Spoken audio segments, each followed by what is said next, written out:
Hi, I'm the Fertility Godmother, and today I'm going to show you how to chart your basal body temperature so that it's easy and you have an idea of what you're doing.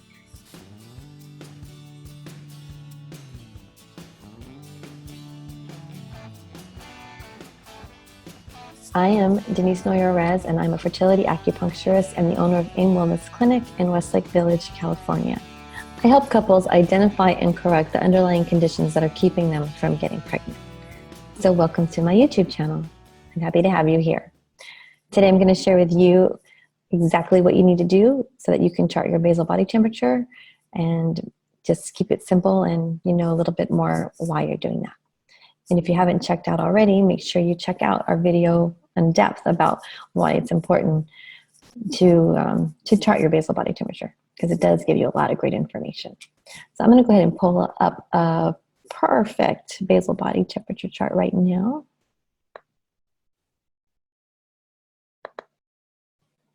There it is. Okay, so this is what your basal body temperature in the perfect world should look like. It doesn't have to be this perfect, but you want it to be as close to this as possible.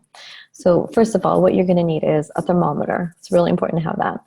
You want to get one that has at least 2 digits on it so you can get that point. So 97.6 is going to be really important when you're charting, because those little tenths of a degree make a big difference in knowing what's going on with your menstrual cycle.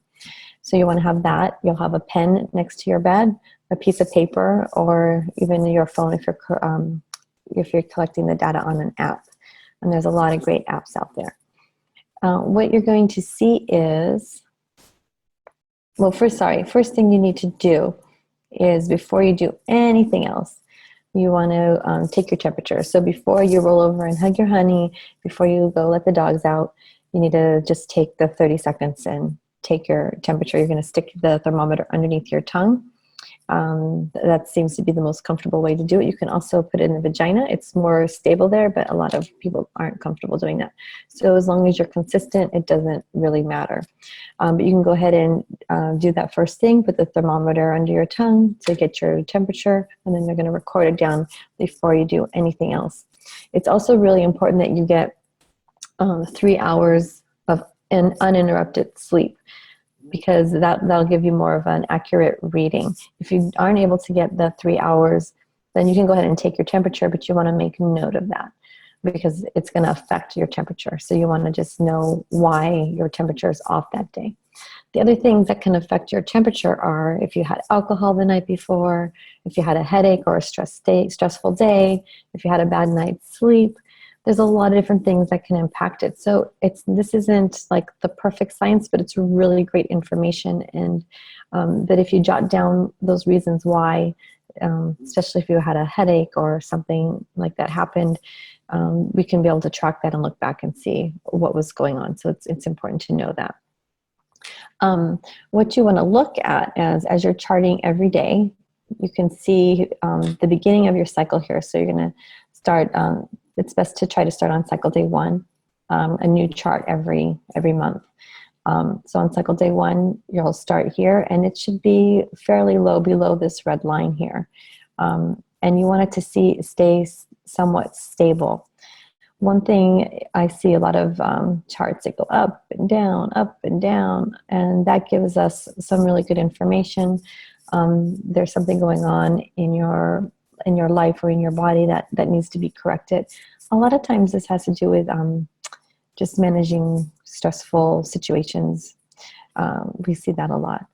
So, what's going to happen is it's going to dip right around ovulation time. You're going to get this dip, and then you're going to get this spike.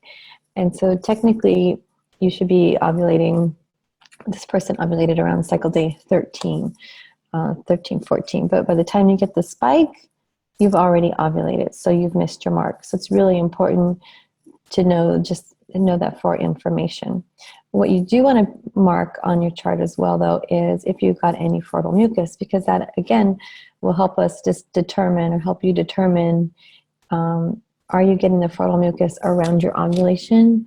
Because we often see a lot of women, they actually have the fertile mucus, but it actually dries up before they ovulate. So it's really important because that's what's going to nourish the sperm so that it can live longer. After you ovulate, you should get this nice spike, and it should be at least 5 degrees higher than the dip, and it needs to go above this line.